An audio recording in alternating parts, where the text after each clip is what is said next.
Do you love anime girls? Do you love anime girls in World War I? Do you want to feel like you're making a service to your non-existent country? If you answered yes to any of the following questions, Valkyria Chronicles might be just for you.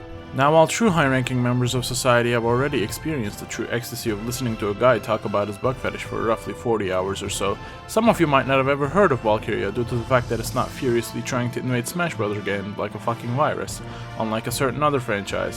Due to this, I decided to make an educational guide on everything you need to know about Valkyria Chronicles 1, only slightly late to the party. Valkyria Chronicles is a turn-based JRPG with third-person shooting combat mechanics that focuses on struggles of war, death, and choosing how many buffs to give your units before sending them on a suicide run to complete the mission. It's really simple. You play as Bear Girls commanding an army against the invasion of the Empire, also known as non-Germans. In every battle, you select a variety of characters from 5 different classes, which are the Scouts, the Shock Troopers, the Lancers, the Engineers, and the Snipers. The Scouts lack in damage, but they have an absurd amount of stamina and sight, allowing you to easily traverse the map and detect enemies. The Shock Troopers are deadly if they can never be bothered to get off their ass. The Lancers are big boy anti-tank units who have stupidly high resistance to explosions.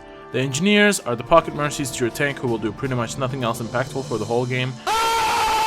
And finally, the Snipers, who are pretty self-explanatory.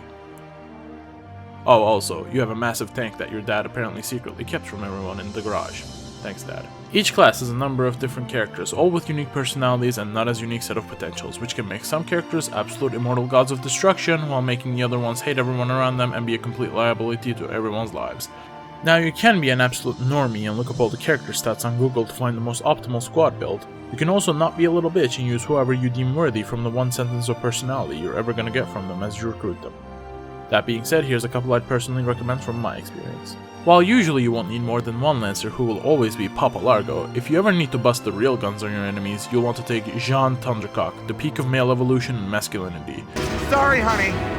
He's so much about that testosterone that even having other guys near him beefs up his muscles. For snipers, I'd recommend Marina. She's the second best sniper in the game, and even if she wasn't, when your other options are the girl who can't aim for shit and Celery, the choice is kind of obvious. Who's the number one sniper, you ask? Well, young child, the legend speaks of a man who could not miss a shot.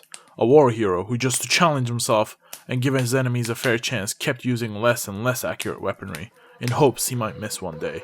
The journey took him all the way to become a tank pilot, and yet even then, his name is Zaka.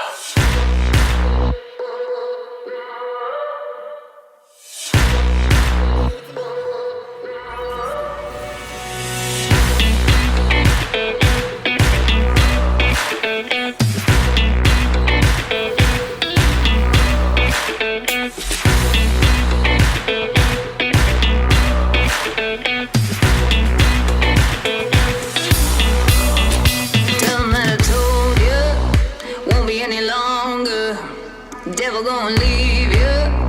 He's heading over yonder. Tell him that I told you, I told you, I told you. Whoa, whoa. When you're rolling like a stone, when you're shaking in your bones, I'll be waiting here for you. When you're running from your ghost and there's nowhere left to go.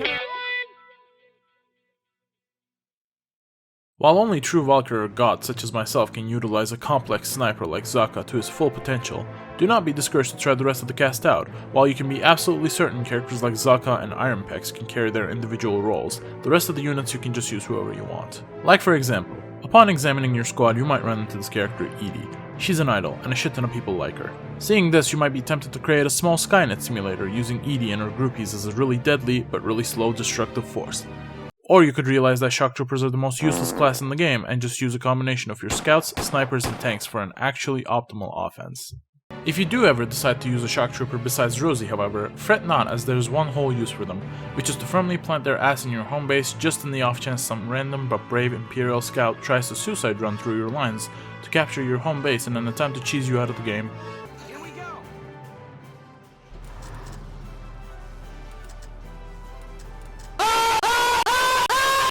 Once you have your party assembled, it's time to jump in and save your country with the help of your comrades like Captain Aiko, You Shot My Wife, and the Ugly Bastard. Assemble Squad 7 and jump into a highly complex strategic battle that will have you trying to think 3 steps ahead of the Empire. Or you can just put every buff you have on Alicia or Rosie and have them make a run for the enemy base camp, deflecting bullets with all those protection bonuses and capture it in one turn. No, it really is like this, they're pretty much immortal. Now remember, the Empire is evil, and therefore you should feel no remorse whatsoever for killing them in cold blood as they would have done to you. It hurts. It's so dark. Oh, God, Mother!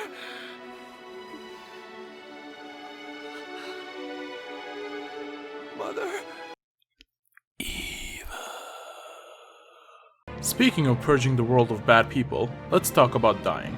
If a unit reaches 0 HP, they are downed, and have 3 turns before they die. In these 3 turns, you can run a different unit over to their position to evac them to the medic, but watch out, as an enemy unit can also try to make their way there to evac them to some other place. Your hero units cannot die, and that's why you should do everything dangerous with them for low risk and maximum reward.